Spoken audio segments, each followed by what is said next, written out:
세입자의 이상한 월세를 받은 집주인. 그의 굳은 살이 배긴 손은 투박했지만 참 따뜻했습니다. 우리 두 사람은 모두 배우자가 사별했다는 공통점이 있었어요. 대화가 오고 가는 도중에 분위기가 깊어져 갔고 우리는 서로의 아픔을 어루만지며 한 몸이 되었습니다. 오랜만에 여자로서의 감각이 살아나는 순간이었어요. 그의 외모는 볼품 없어 보였지만 갈수록 빠져드는 무언가가 있었죠. 저도 이런저를 이해하지 못했지만 그런 마음보다는 지금 더 강하게 느껴지는 마음을 따라가기로 마음먹었어요. 이야기 시작 전 구독과 좋아요 눌러주시고 댓글 남겨주시면 여러분에게 따뜻한 행운이 찾아갈 거예요. 남편이 세상을 떠난 지 벌써 3년이 흘렀습니다. 이 큰 집에 혼자 남겨진 저는 이영이 올해 59살이죠.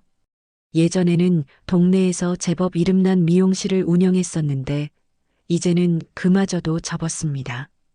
아침에 눈을 뜨면 고요함이 온 집안을 가득 채웠어요. 남편 생전에는 이 정도 크기의 집이 딱 알맞았는데 혼자 살기엔 너무 컸습니다. 방 3개에 거실과 마당까지 매달 관리비며 공과금이 만만치 않았죠.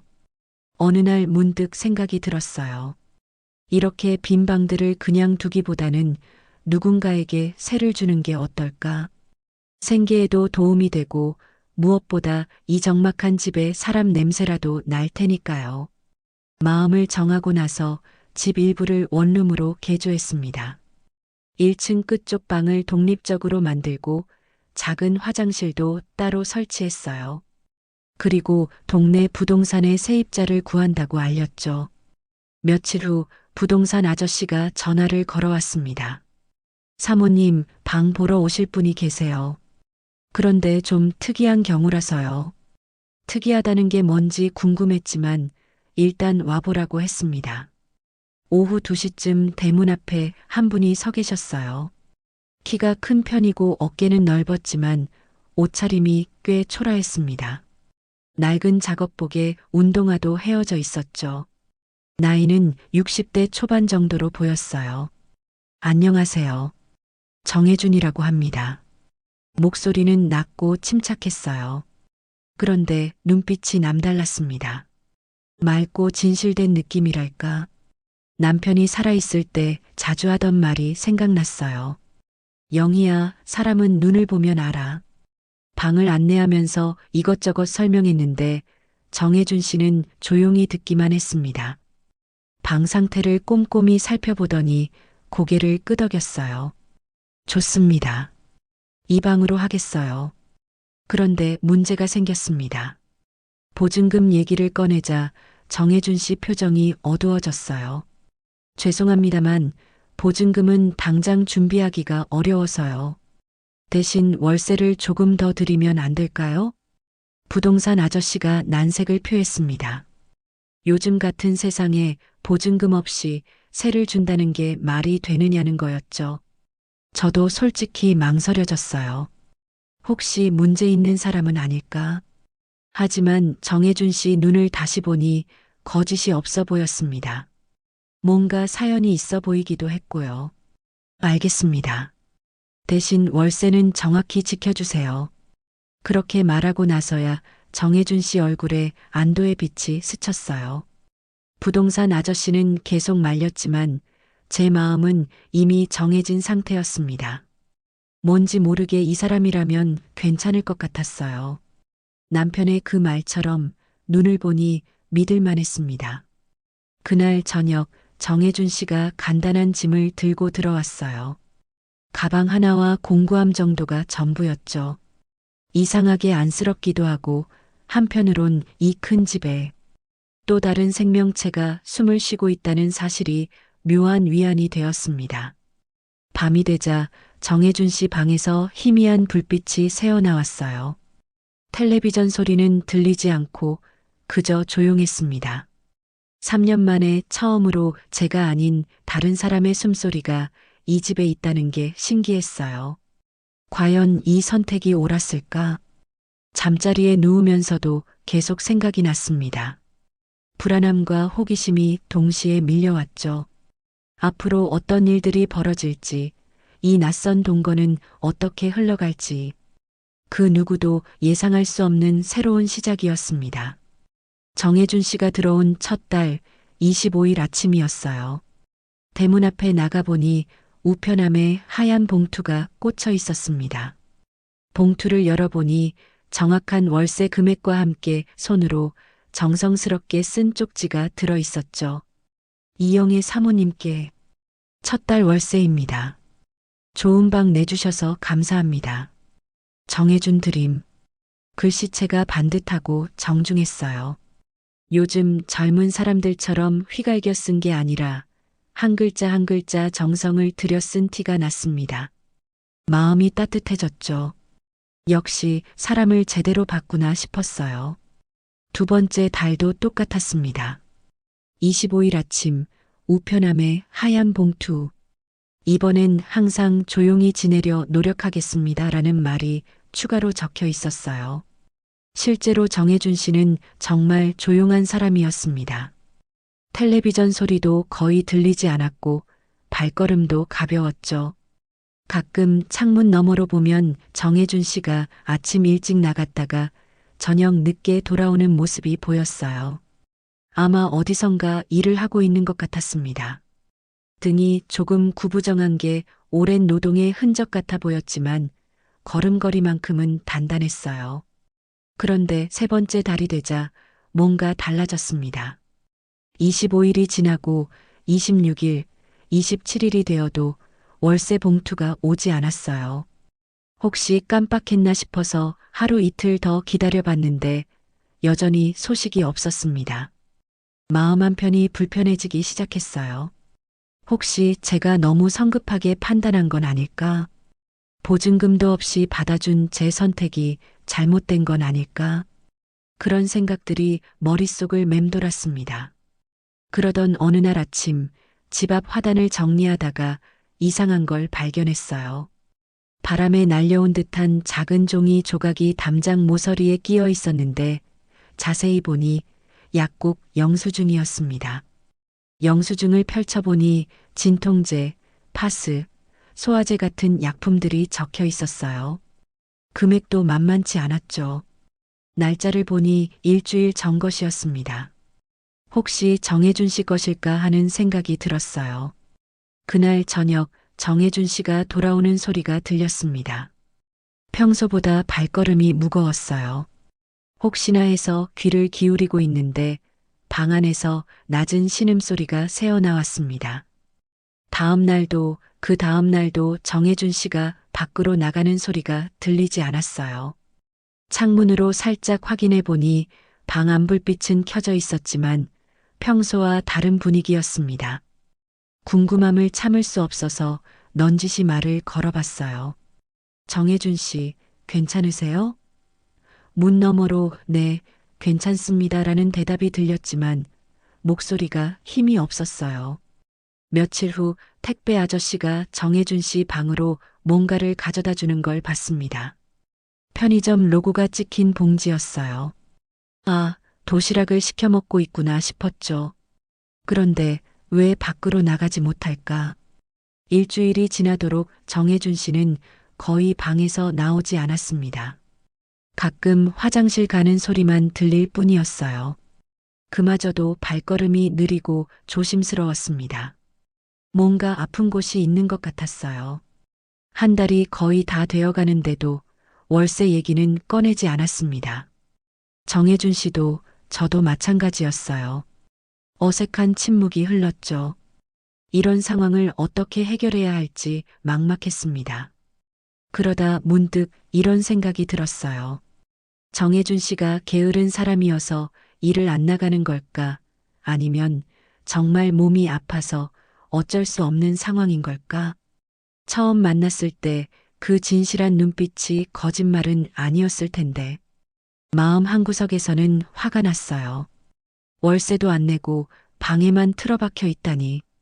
하지만 다른 한편으로는 걱정이 되기도 했습니다. 혹시 정말 아픈 건 아닐까? 그 약국 영수증이 계속 머릿속에 맴돌았어요. 이런 애매한 상황이 며칠 더 계속될까요? 제가 먼저 말을 꺼내야 할까? 아니면 좀 더 기다려봐야 할까? 남편이 살아계셨다면 뭐라고 조언해 줬을까?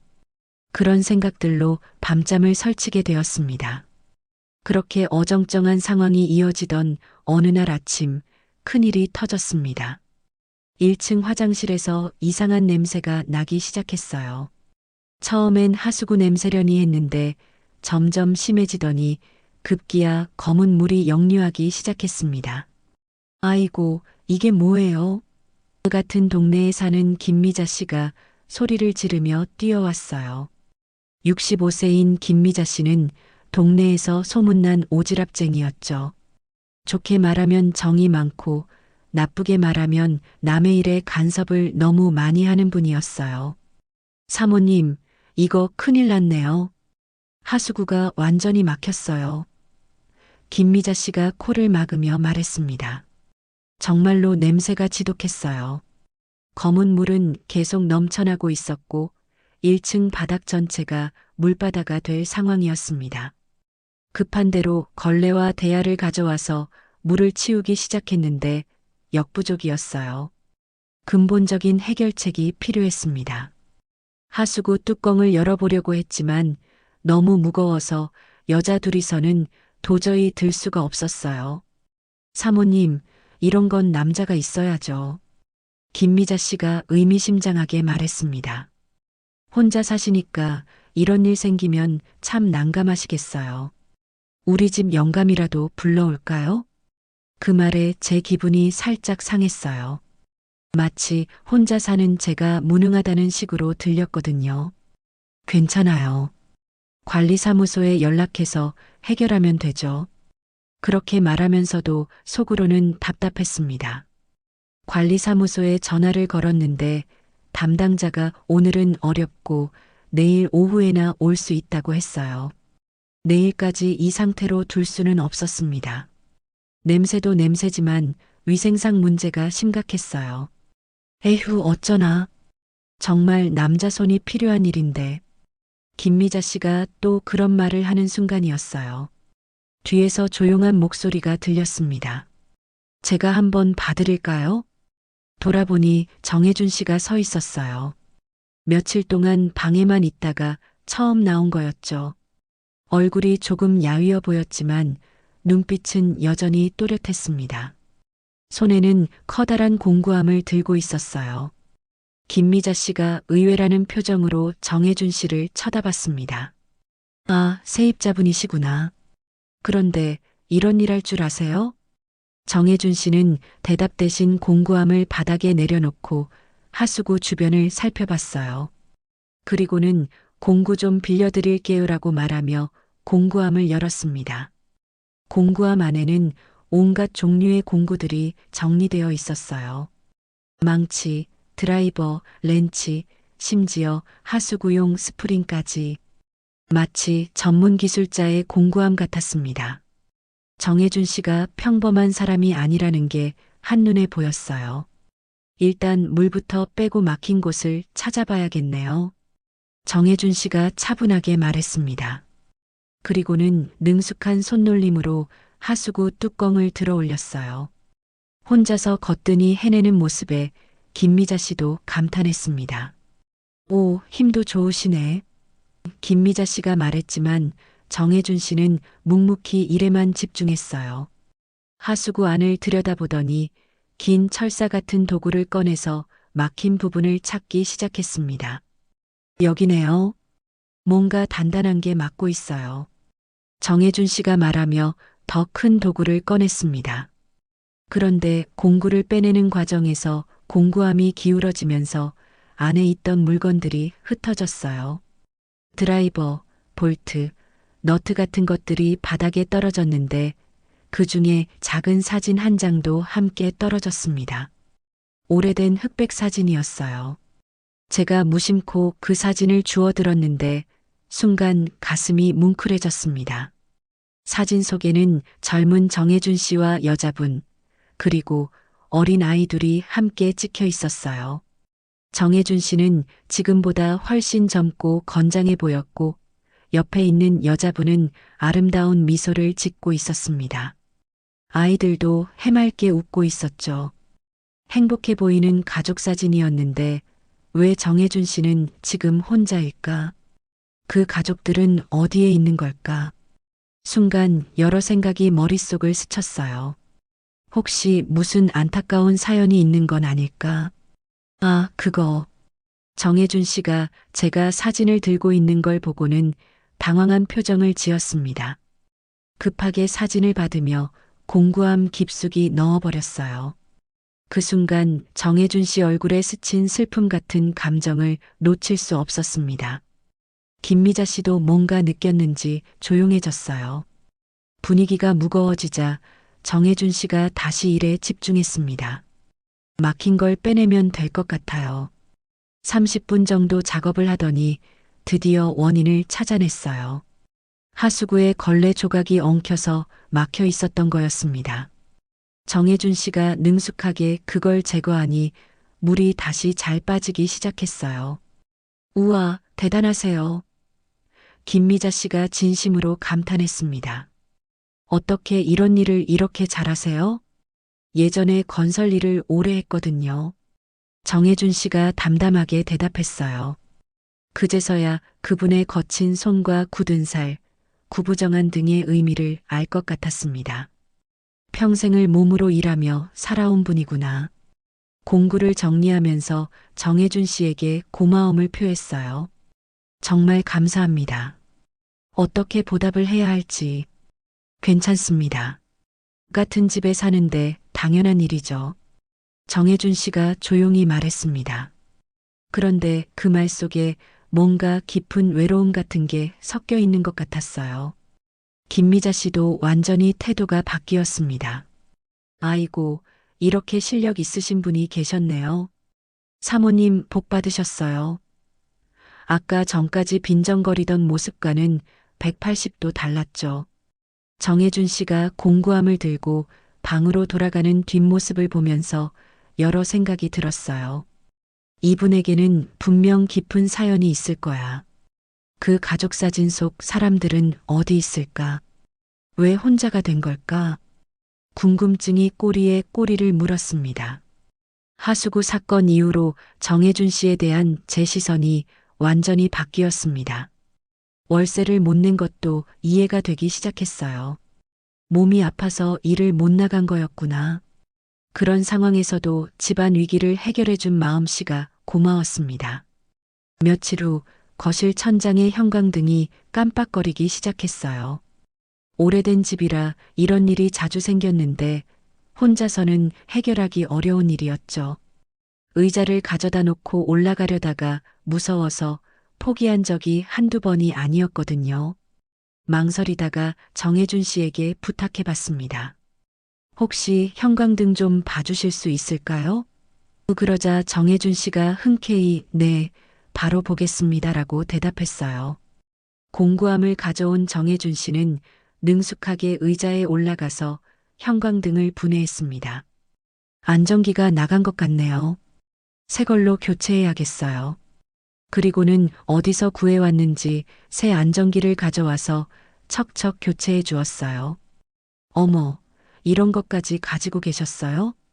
제가 놀라서 물으니까 정혜준 씨가 부끄러운 듯 웃었습니다. 오래 살다 보니 이런저런 부품들이 쌓이더라고요. 다음 주에는 주방 수도꼭지에서 물이 새기 시작했어요.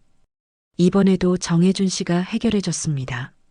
낡은 패킹을 새 걸로 갈아주니 물이 뚝 그쳤어요. 이런 건 금방이에요라며 태연하게 말하는 모습이 든든했습니다. 그 다음엔 보일러에 문제가 생겼어요. 겨울이 다가오는데 온수가 미지근하게만 나왔죠. AS를 부르려고 했는데 정혜준 씨가 한번 봐드릴까요? 라고 말했어요. 보일러실에서 1시간 넘게 작업하더니 완벽하게 고쳐놨습니다. 필터가 막혀서 그랬어요. 청소하고 부품 몇 개만 교체하면 됐어요. 정말 만능손이었어요. 정혜준 씨 덕분에 살고 있네요. 제가 진심으로 감사 인사를 드렸어요. 이 집에 이런 일들이 이렇게 많았나 싶을 정도로 자꾸 문제가 생겼는데 모두 정혜준 씨가 해결해 줬거든요. 어느 날 오후 정혜준 씨가 화장실 변기 물탱크를 수리하고 있을 때였어요. 작업이 끝나고 나서 제가 시원한 보리차를 한 잔 대접했습니다. 수고하셨어요. 이거라도 드세요. 정혜준 씨가 두 손으로 컵을 받는 순간 제 눈에 그분의 손등이 들어왔어요. 순간 마음이 뭉클해졌습니다. 손등 전체가 굳은 살투성이었거든요. 거친 굳은 살들이 겹겹이 쌓여서 마치 나무 껍질 같았어요. 손가락 마디마디에도 상처 자국들이 있었고 엄지손가락 끝은 망치질을 많이 해서인지 특히 거칠었습니다. 이런 손은 하루아침에 만들어지는 게 아니에요. 수십 년간 몸으로 일해온 세월의 흔적이었죠. 문득 제 남편 손이 생각났어요. 남편도 기계 일을 했었는데 손이 이렇게 거칠었거든요. 그때는 미처 몰랐는데 이런 손을 가진 사람들이 얼마나 고생스럽게 살아왔을지 새삼 느껴졌습니다. 평생 고생 많이 하셨겠어요. 저도 모르게 그런 말이 나왔어요. 정혜준 씨가 잠깐 손을 내려다보더니 일하는 사람 손은 다 이래요라고 담담하게 말했습니다. 그런데 그 목소리에 뭔가 쓸쓸함이 묻어 있었어요. 아마 그 가족 사진 속 사람들도 이런 거친 손을 받아들여 줬을 텐데 지금은 혼자가 되어버린 거겠죠. 마음이 아팠습니다. 언제든 도움이 필요하면 말씀하세요. 정혜준 씨가 빈 컵을 내려놓으며 말했어요. 같은 집에 사는데 당연한 일이죠. 그 말이 너무 고마웠어요. 정말로 이 집에 정혜준 씨가 있어서 든든했거든요. 혼자 살면서 이런저런 문제들이 생길 때마다 막막했었는데 이제는 마음의 여유가 생겼습니다. 하지만 문제가 하나 있었어요. 김미자 씨였습니다. 하수구 사건 이후로 태도가 바뀌긴 했지만 여전히 오지랖이 심했어요. 그리고 요즘 들어 이상한 소리를 하기 시작했습니다. 사모님, 요즘 집에 남자분이 자주 드나드시네요? 어느 날 마주쳤을 때 김미자 씨가 의미심장하게 물었어요. 아, 집 수리하는 일로요라고 대답했는데 김미자 씨 표정이 미묘했습니다. 그래도 세입자가 집주인 집에 너무 자주 들어가는 게 좀 그렇지 않아요? 김미자 씨가 조심스럽게 말했어요. 동네 사람들이 뭐라고 할지 몰라요. 그 말을 듣는 순간 기분이 상했어요.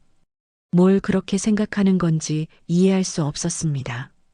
정혜준 씨는 그냥 집안일을 도와주는 것뿐인데 왜 이상하게 보는 걸까요? 별거 아닌 일로 그러지 마세요. 제가 짧게 대답하고 돌아섰는데 김미자 씨가 뒤에서 또 한마디 했어요. 그래도 조심하세요. 요즘 동네 아줌마들이 수군거려요. 집에 돌아와서 생각해 보니 짜증이 났습니다. 도대체 뭘 수군거린다는 건지. 정혜준 씨는 정말 성실하고 착한 사람인데 왜 이상한 시선으로 보는 걸까요? 그런데 한편으로는 신경이 쓰이기도 했어요. 작은 동네라 소문이 빨리 퍼지거든요. 괜히 정혜준 씨까지 불편해할까봐 걱정되었습니다. 그날 저녁 정혜준 씨가 현관 전구를 갈아주고 있는 모습을 보면서 복잡한 마음이 들었어요. 이렇게 든든하고 고마운 사람인데 왜 다른 사람들은 이상하게 생각하는 걸까? 정혜준 씨의 그 거친 손이 전구를 조심스럽게 끼우는 모습을 보니 마음 한구석이 따뜻해졌습니다. 동시에 김미자 씨 말이 계속 머릿속을 맴돌았어요. 과연 이 상황을 어떻게 해야 할까요? 믿음직스러운 정혜준 씨와 사회적 시선 사이에서 제 마음도 흔들리기 시작했습니다. 분명한 건 정혜준 씨가 없다면 이 집에서 혼자 살기가 훨씬 어려워질 거라는 점이었어요. 하지만 동네 사람들의 시선도 무시할 수는 없었습니다. 김미자 씨의 말이 계속 신경 쓰이긴 했지만 생활하다 보니 정혜준 씨의 도움이 절실한 순간들이 계속 앵겼어요.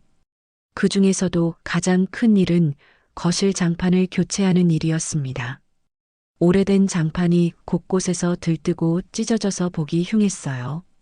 업체에 맡기면 비용이 만만치 않을 텐데 정혜준 씨가 제가 해드릴게요라고 나섰습니다. 아침 일찍부터 시작한 작업이었어요. 기존 장판을 뜯어내고 바닥을 깨끗하게 청소한 다음 새 장판을 정확한 치수로 재단해서 붙이는 일이었죠. 생각보다 훨씬 복잡하고 힘든 작업이었습니다. 정혜준 씨는 한치의 오차도 없이 꼼꼼하게 작업했어요. 모서리 부분을 정교하게 맞추고 기포가 생기지 않도록 차근차근 밀어가며 붙이는 모습이 정말 전문가 같았습니다. 어떻게 이런 일도 다 하세요? 제가 감탄하며 물었더니 정혜준 씨가 집 짓는 일 하다 보면 이런 것들 다 배우게 돼요라고 담담하게 대답했어요. 점심시간이 되어도 정혜준 씨는 작업을 멈추지 않았습니다. 거의 다 끝나가는 단계라 그런 것 같았어요. 제가 식사 먼저 하시죠라고 말해도 조금만 더 하면 끝날 것 같아요라며 계속 작업에 몰두했습니다. 오후 4시가 되어서야 모든 작업이 끝났어요. 거실이 완전히 새 집처럼 변해 있었습니다. 깨끗하고 반듯한 장판이 깔려서 집 전체 분위기가 환해 보였어요. 정말 고생 많으셨어요. 이렇게 잘해주시니 어떻게 감사를 표해야 할지 모르겠네요. 제가 진심으로 말했더니 정혜준 씨가 괜찮습니다. 이런 일 하는 게 좋아요라고 웃으며 대답했어요. 그런데 정혜준 씨 얼굴을 보니 하루 종일 작업한 티가 역력했어요.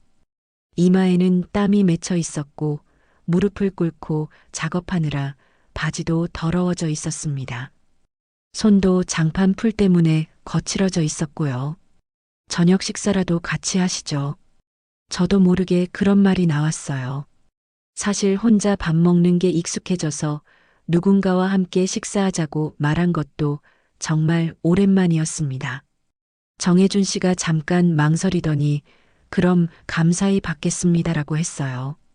그 목소리에 뭔가 그리움 같은 게 묻어 있는 것 같았습니다. 부엌으로 들어가서 뭘 해드릴까 생각해 봤어요. 집에 있는 재료로 간단하게 만들 수 있는 건 된장찌개였습니다. 배추김치와 두부, 파를 넣고 끓이는 구수한 된장찌개 말이에요. 밥을 짓고 된장찌개를 끓이면서 생각해 보니 이렇게 누군가를 위해 밥을 해주는 것도 정말 오랜만이었어요. 남편이 세상을 떠난 후로는 혼자 먹을 분량만 대충 해서 먹었거든요. 반찬도 몇 가지 내놨습니다. 김치, 나물, 계란말이 정도였지만 나름대로 정성을 들였어요. 상을 차리고 나니 괜히 뿌듯했습니다. 어머, 이렇게까지 해주시면 안 되는데. 정혜준 씨가 상을 보고는 당황한 표정을 지었어요. 아니에요.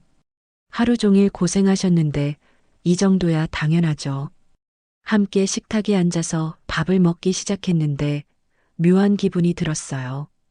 이렇게 누군가와 마주 앉아 밥을 먹는 게 얼마만인지. 혼자 먹을 때와는 완전히 다른 느낌이었습니다. 정혜준 씨가 된장찌개를 한 숟가락 떠서 먹더니 갑자기 표정이 변했어요. 뭔가 깊은 감정이 스치는 것 같았습니다. 그리고는 조용히 말했어요. 이 맛, 제 아버지가 해주시던 그 맛이네요. 그 말을 하는 정혜준 씨 목소리가 약간 떨리고 있었어요. 눈가가 촉촉해지는 것 같기도 했고요. 순간 가슴이 뭉클해졌습니다. 아버님이 요리를 하셨어요? 제가 조심스럽게 물었어요. 정혜준 씨가 고개를 끄덕이며 어머니가 일찍 돌아가셔서 아버지가 형제들 뒷바라지를 하셨거든요라고 말했습니다. 어려서부터 아버지 된장찌개를 먹고 자랐는데 사모님 손맛이 그때 그 맛이에요. 정혜준 씨가 말하면서 또 한 숟가락을 뜨는 모습이 애틋해 보였어요. 그럼 다행이네요. 입에 맞으셔서. 제가 말했지만 마음 한구석이 찡했습니다. 정혜준 씨에게도 그리운 추억들이 있구나.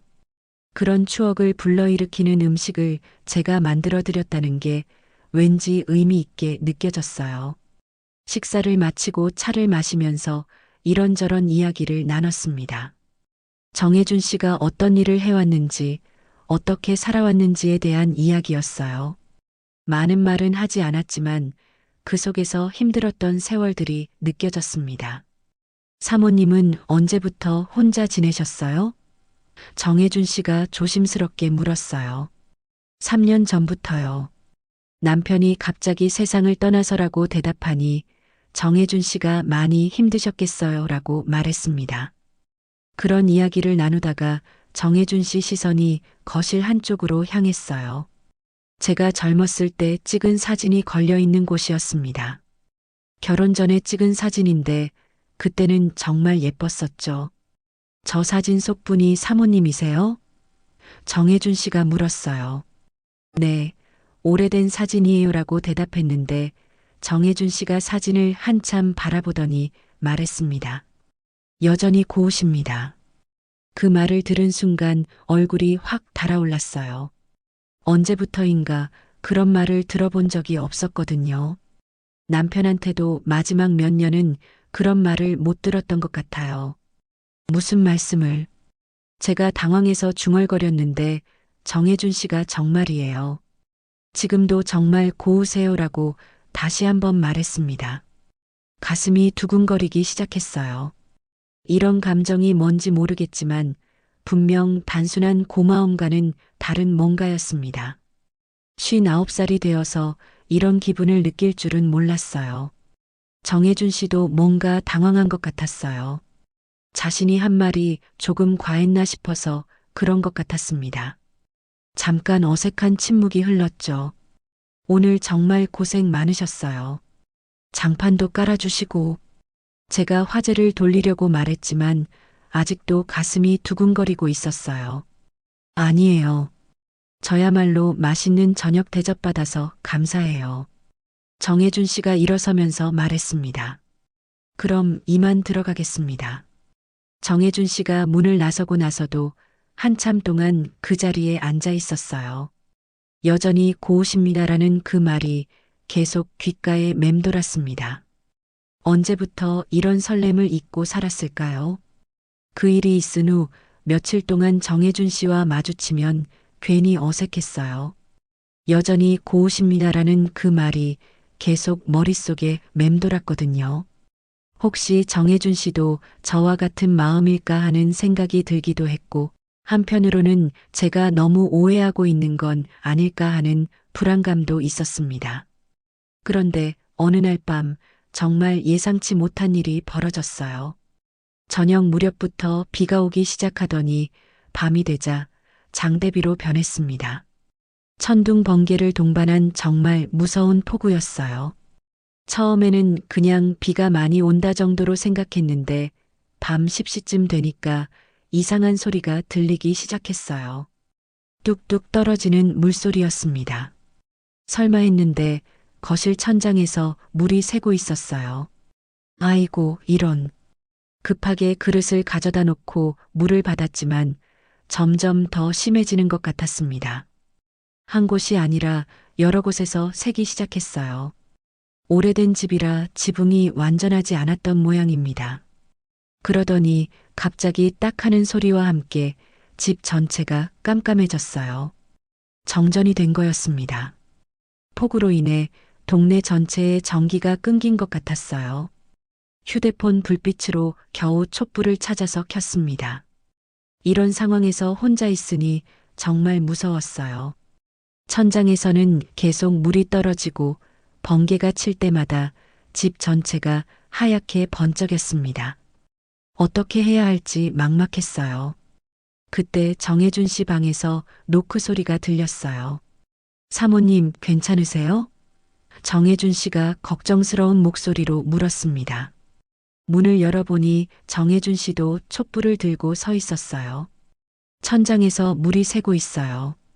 제가 떨리는 목소리로 말했더니 정혜준 씨가 어디서요? 확인해 보겠습니다라고 말하며 들어왔어요. 거실을 둘러보던 정혜준 씨가 고개를 저었습니다. 이 비가 그치기 전엔 어쩔 수 없을 것 같아요. 지금 지붕에 올라갈 수도 없고 전기도 나갔으니 제대로 된 작업은 못 하겠어요. 그럼 어떻게 해야 하죠? 제가 불안해하자 정혜준 씨가 일단 물그릇을 더 가져다 놓고 제 방에서 기다리시는 게 어떨까요? 거기는 누수가 없거든요라고 제안했습니다. 처음에는 망설였어요. 남자 방에 들어간다는 게 뭔가 어색했거든요. 하지만 이 상황에서 혼자 있기엔 너무 무서웠습니다. 그럼 잠깐만 있다가 갈게요. 정혜준 씨 방은 생각보다 깔끔했어요. 간단한 가구들과 옷가지 몇 벌, 그리고 책 몇 권이 전부였습니다. 정말 소박하게 사는구나 하는 생각이 들었어요. 앉으세요. 정혜준 씨가 방석을 깔아주며 말했습니다. 밖에서는 여전히 비가 쏟아지고 있었고 천둥 소리도 계속 들렸어요. 촛불 하나만으로는 방이 어두웠지만 혼자 있을 때보다는 훨씬 마음이 놓였습니다. 이런 비는 처음 봐요. 제가 말하자 정혜준 씨가 요즘 날씨가 이상해요. 옛날엔 이렇게 갑자기 쏟아지는 비는 없었는데 라고 대답했어요. 한참 앉아 있는데 정혜준 씨가 술 한잔 하실래요? 라고 물었어요. 이런 밤에는 술이 있어야 마음이 놓여요. 작은 소주병을 꺼내면서 말하는 모습이 자연스러웠어요. 저는 술을 잘 못 마셔서 제가 사양하려고 했는데 조금만요. 마음이라도 진정시켜야죠 라고 정혜준 씨가 말했습니다. 정말 조금만 따라달라고 했어요. 소주잔에 조금씩 따라서 마시기 시작했습니다. 평소에 술을 안 마셔서 금세 얼굴이 빨개졌어요. 그런데 신기하게 마음이 편해지는 것 같았습니다. 정혜준 씨는 언제부터 혼자 지내셨어요? 술 때문인지 용기가 나서 평소에 궁금했던 걸 물어봤어요. 정혜준 씨가 잠깐 침묵하더니 천천히 입을 열었습니다. 5년 전부터요. 그전에는 가족이 있었는데 목소리가 조금 떨렸어요. 아내와 아이들이 교통사고로 한꺼번에 더 이상 말하지 못하고 고개를 숙였습니다. 순간 가슴이 철렁했어요. 그 가족 사진 속 사람들이 모두 세상을 떠났다는 얘기였거든요. 어떻게 위로의 말을 해야 할지 몰라서 그냥 조용히 있었습니다. 그 일이 있고 나서 모든 게 무너졌어요. 일도 제대로 못하게 되고 집도 잃고 정혜준 씨가 쓸쓸하게 말했어요. 그래서 이렇게 떠돌아다니며 살고 있어요. 얼마나 힘드셨을까요? 제가 마음 아픈 목소리로 말했더니 정혜준 씨가 사모님도 혼자 되시고 많이 힘드셨죠? 라고 되물었어요. 네, 정말 힘들었어요. 3년 동안 어떻게 살았는지 모르겠어요. 저도 평소에 하지 못했던 얘기를 털어놓기 시작했습니다. 매일 밤이 무서웠고 아침에 눈 뜨는 것도 두려웠어요. 지금도 그래요? 정혜준 씨가 조심스럽게 물었어요. 많이 나아졌어요. 특히 정혜준 씨가 오시고 나서는 그 말을 하고 나서 괜히 부끄러워졌습니다. 정혜준 씨가 저를 가만히 바라봤어요. 촛불빛에 비친 그분 얼굴이 평소와 달라 보였습니다. 뭔가 간절한 표정이랄까. 사모님, 정혜준 씨가 조용히 불렀어요. 네. 제가 대답하자 정혜준 씨가 잠깐 말을 멈췄다가 용기를 내는 듯이 말했습니다. 언제부턴가 사모님을 한 여자로 보게 됐어요. 그 말을 듣는 순간 심장이 쿵했어요. 제가 혼자 그런 감정을 느끼는 게 아니었구나. 정혜준 씨도 저와 같은 마음이었구나. 저도 제가 떨리는 목소리로 말하려는데 정혜준 씨가 조심스럽게 제 손에 자신의 손을 포개 놓았어요. 거친 굳은 살이 가득한 정혜준 씨 손이 따뜻했습니다. 두 사람 모두 상처받고 외로웠던 마음이 이 순간만큼은 위로받는 것 같았어요. 밖에서는 여전히 비가 쏟아지고 있었지만 이상하게 마음이 평온해졌습니다. 이 폭우의 밤이 저희 두 사람의 인생을 완전히 바꿔놓을 줄은 그때는 몰랐어요. 그 폭우의 밤 이후로 저와 정혜준 씨 사이에는 뭔가 달라진 분위기가 흘렀어요. 서로의 마음을 확인했지만 그렇다고 급작스럽게 변한 건 아니었습니다. 오히려 더 조심스러워진 것 같았어요. 두 사람 모두 이 나이에 이런 감정을 어떻게 표현해야 할지 몰랐거든요. 며칠 후 정혜준 씨가 좋은 소식을 가져왔어요. 사모님, 일자리를 구했어요. 얼굴에 희망찬 표정을 띠고 말하는 모습이 정말 기뻐 보였습니다. 정말요? 어떤 일이에요? 제가 반가워하며 물었더니 근처 아파트 단지 관리사무소에서 관리직으로 일하게 됐어요. 시설 관리하고 간단한 수리 일들 하는 거예요 라고 대답했어요. 정혜준 씨의 실력이면 충분히 할 수 있는 일이었어요. 그동안 이 집에서 보여준 손재주를 생각하면 오히려 과분하지 않을까 싶었습니다. 다행이에요. 정말 잘 됐네요. 밀린 월세도 다 갚아드릴 수 있을 것 같아요. 정혜준 씨가 미안한 듯이 말했어요.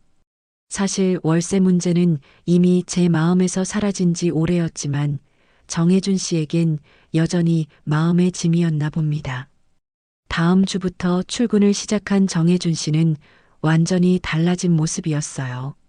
아침 일찍 나가서 저녁 늦게 돌아오는 규칙적인 생활을 하게 되었고 얼굴에도 활력이 돌았습니다. 뭔가 목적이 생긴 사람의 모습이었어요. 그리고 약속대로 밀린 월세를 모두 갚아주었습니다. 정혜준 씨가 깨끗한 봉투에 돈을 넣어서 죄송했습니다라며 건네는 모습에서 진정성이 느껴졌어요. 이제 새 출발이네요. 제가 말하자 정혜준 씨가 사모님 덕분이에요.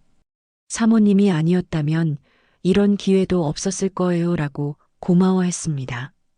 생활이 안정되자 정혜준 씨가 조금씩 변하기 시작했어요. 옷차림도 깔끔해졌고 표정도 밝아졌습니다. 무엇보다 저를 대하는 태도에서 자신감이 느껴졌어요. 이제는 당당하게 저와 대화할 수 있게 된 것 같았습니다. 어느 토요일 저녁 정혜준 씨가 사모님, 시간 되시면 동네 산책이라도 하실까요? 라고 제안했어요. 그런 제안을 받는 것도 정말 오랜만이었습니다. 좋아요라고 대답하는 제 목소리도 설레고 있었어요. 동네를 천천히 걸으면서 이런저런 이야기를 나눴습니다. 정혜준 씨의 새로운 직장 이야기, 제 미용실 시절 이야기들. 그렇게 걷다 보니 어느새 집 앞까지 와 있었어요. 그런데 집 앞에 낯익은 차가 서 있었습니다. 제 딸 수정이의 차였어요. 갑자기 가슴이 두근거리기 시작했습니다. 아직 딸에게 정혜준 씨 이야기를 제대로 하지 못했거든요. 딸이 온 것 같네요. 제가 당황한 목소리로 말하자 정혜준 씨도 그럼 저는 먼저 들어가겠습니다라고 말했어요. 하지만 이미 늦었습니다. 집에서 나오는 수정이와 마주쳤거든요. 엄마, 수정이가 저와 정혜준 씨가 함께 있는 모습을 보고는 의아한 표정을 지었어요. 간호사인 수정이는 올해 32살로 성격이 꼼꼼하고 신중한 편이었습니다. 수정아, 왔구나. 제가 어색하게 인사했지만 수정이 시선은 정혜준 씨에게 향해 있었어요. 안녕하세요라고 정혜준 씨가 정중하게 인사했지만 수정이 표정은 딱딱했습니다. 집 안으로 들어가서 수정이에게 정혜준 씨를 소개했어요. 우리 집 세입자시고 집안일도 많이 도와주세요. 최대한 자연스럽게 말하려고 했지만 수정이 눈치는 빨랐습니다. 엄마, 잠깐 이야기 좀 해요. 수정이가 제 팔을 끌고 방으로 들어갔어요. 그리고는 문을 닫자마자 심각한 표정으로 말했습니다. 엄마, 저 남자 믿을 수 있어요? 그 말에 순간 당황했어요. 무슨 말이야? 엄마가 저 남자한테 관심 있는 거 다 보여요. 그런데 정체도 모르는 사람이잖아요. 수정이 목소리가 점점 높아졌어요. 보증금도 없이 들어온 사람이고 월세도 밀렸다면서요? 그런 사람이 갑자기 엄마한테 잘해준다고 믿어도 되는 거예요? 수정아, 정혜준 씨는 그런 사람이 아니야. 제가 변명하려고 했지만 수정이는 들으려 하지 않았어요.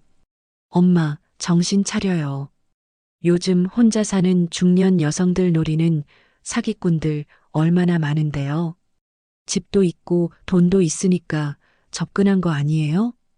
그 말이 가슴에 비수처럼 꽂혔어요. 혹시 수정이 말이 맞는 건 아닐까? 제가 너무 순진하게 생각한 건 아닐까? 순간 의심이 들기 시작했습니다. 일단 저 사람 내보내요. 다른 세입자 구하면 되잖아요. 수정이가 단호하게 말했어요. 하지만 저는 그럴 수 없었습니다. 정혜준 씨에 대한 제 마음이 진짜였거든요. 안 돼. 정혜준 씨는 정말 좋은 사람이야. 제가 목소리를 높이자 수정이도 화가 났어요. 엄마는 왜 그렇게 순진해요? 세상이 얼마나 무서운데. 그날 밤 수정이와 심하게 다퉜어요. 수정이는 절대 정혜준 씨를 인정할 수 없다고 했고, 저는 딸이 너무 의심이 많다고 했습니다. 결국 수정이는 화가 나서 집을 나가버렸어요. 다음 날부터 며칠 동안 수정이와 연락이 끊겼습니다. 딸과 이렇게 싸운 건 처음이었어요. 마음이 무거웠지만 그렇다고 정혜준 씨를 포기할 수는 없었습니다. 정혜준 씨도 그 일을 알고 있었어요. 사모님, 제가 문제가 되는 것 같네요. 다른 곳을 알아볼까요? 그렇게 말하는 정혜준 씨 표정이 너무 슬퍼 보였어요. 아니에요. 수정이가 시간이 지나면 이해할 거예요. 제가 말했지만 사실 확신은 없었습니다. 그런데 며칠 후 예상치 못한 일이 일어났어요. 제가 장을 보러 나갔다가 넘어져서 발목을 삐었거든요. 집에 겨우 돌아왔는데 걸을 수가 없을 정도로 아팠어요. 정혜준 씨가 황급히 병원에 데려다 주었고 검사 결과 인대가 늘어났다고 했습니다. 며칠 동안 안정을 취해야 한다는 진단이었어요. 그 후 일주일 동안 정혜준 씨가 저를 정말 정성스럽게 돌봐주었어요. 출근 전에 아침 식사를 준비해주고 퇴근 후에는 저녁도 해주었습니다. 병원 진료도 함께 따라가 주었고요. 그런 정혜준 씨 모습을 본 수정이가 마음을 바꾸기 시작했어요. 처음에는 그런 건 당연한 거 아니에요? 라고 했지만 점점 정혜준 씨의 진심을 느끼게 된 것 같았습니다. 특히 정혜준 씨가 제 발목에 파스를 붙여주는 모습을 본 수정이는 더 이상 반대 의사를 표하지 않았어요. 그 정성스럽고 조심스러운 손길에서 진짜 마음이 느껴졌나 봅니다. 엄마가 행복하시면 저도 좋아요. 결국 수정이가 그렇게 말하며 정혜준 씨를 인정해 주었어요. 그 순간 정말 마음이 놓였습니다. 딸 수정이가 정혜준 씨를 인정해 준 후로는 정말 평온한 날들이 시작되었어요. 더 이상 숨기거나 조심스러워할 필요가 없어졌으니까요. 정혜준 씨도 마음이 한결 편해진 것 같았습니다. 봄이 다가오면서 마당의 작은 화단에도 새싹들이 돋아나기 시작했어요. 오랫동안 방치해뒀던 곳이었는데 문득 뭔가 심어보고 싶다는 생각이 들었습니다. 정혜준 씨, 마당에 텃밭이라도 만들어 볼까요? 어느 날 저녁 제가 그런 제안을 했어요. 정혜준 씨가 눈을 반짝이며 좋은 생각이네요. 봄이니까 씨앗 심기 딱 좋은 때예요 라고 대답했습니다. 주말이 되자 정혜준 씨가 호미와 갈퀴 그리고 여러 가지 씨앗들을 사왔어요. 상추, 무, 배추 씨앗이랑 꽃씨도 좀 샀어요. 마치 어린아이처럼 신이 난 표정이었어요. 마당 한쪽 모서리에 흙을 파서 밭을 만들기 시작했습니다. 정혜준 씨가 거친 작업을 하고 저는 돌멩이를 골라내고 흙을 고르는 일을 했어요. 함께 일하니까 시간이 금세 지나갔습니다. 여기에는 상추를 심고 저기에는 꽃을 심어볼까요? 정혜준 씨가 구역을 나누며 말했어요. 좋아요. 꽃이 피면 정말 예쁠 것 같아요. 제가 대답하니까 정혜준 씨도 환하게 웃었습니다. 작은 씨앗들을 하나씩 심는 작업이 시작되었어요. 정혜준 씨가 손가락으로 작은 구멍을 뚫으면 제가 그 안에 씨앗을 넣었습니다. 그리고 함께 흙을 덮어주었죠. 이렇게 작은 씨앗이 자라서 꽃이 되고 채소가 된다니 신기해요. 제가 말하자 정혜준 씨가 우리 인생도 마찬가지 아닐까요? 지금이 새로운 시작인 거죠라고 말했어요. 그 말에 가슴이 따뜻해졌어요. 정말 그런 것 같았거든요. 저희 둘 다 힘든 시간을 견뎌낸 후에 이렇게 새로운 희망을 심고 있는 거니까요. 마지막으로 코스모스와 해바라기 씨앗을 심었어요. 이 꽃들이 피면 정말 예쁠 거예요. 제가 기대에 찬 목소리로 말하니까 정혜준 씨가 함께 보게 되겠네요 라고 대답했습니다. 그 순간 정혜준 씨가 갑자기 진지한 표정을 지었어요. 그리고는 제 손을 잡으며 조용히 말했습니다. 사모님, 앞으로 남은 인생 같이 갑시다. 그 말을 듣는 순간 눈물이 핑 돌았어요. 이런 프로포즈를 받을 줄은 꿈에도 몰랐거든요. 59살에 이런 설렘을 느낄 수 있다는 게 믿어지지 않았습니다. 정말요? 제가 떨리는 목소리로 물었더니 정혜준 씨가 고개를 끄덕였어요. 네, 정말이에요. 사모님과 함께라면 남은 인생이 행복할 것 같아요. 저도요. 저도 정혜준 씨와 함께하고 싶어요. 제가 대답하자 정혜준 씨 얼굴에 환한 미소가 번졌어요. 두 사람 모두 어린아이처럼 기뻐했습니다. 그때 담장 너머로 김미자 씨 목소리가 들렸어요. 어머, 뭘 하고 계세요? 저희가 함께 텃밭을 가꾸는 모습을 본 것 같았어요. 텃밭 만들고 있어요. 제가 대답하자 김미자 씨가 담장 너머로 고개를 내밀었어요. 두 분이 함께 하시니까 보기 좋네요. 예전 같으면 이상한 소리를 했을 김미자 씨가 이번에는 달랐어요. 두 분 참 잘 어울려요. 이 나이에 이런 인연을 만나시다니 부러워요. 김미자 씨 말에 정혜준 씨와 저는 서로를 바라보며 웃었어요. 이제 동네 사람들도 저희를 인정해 주는구나 싶어서 마음이 후련했습니다. 결혼식은 언제 하세요? 김미자 씨가 농담 반 진담 반으로 물었어요. 아직 그런 얘기는. 제가 부끄러워하자 정혜준 씨가 천천히 생각해 보겠습니다라고 웃으며 대답했어요. 그날 저녁 수정이가 전화를 걸어왔어요. 엄마, 오늘 기분이 좋아 보이시던데 무슨 일 있어요? 응, 텃밭을 만들었어.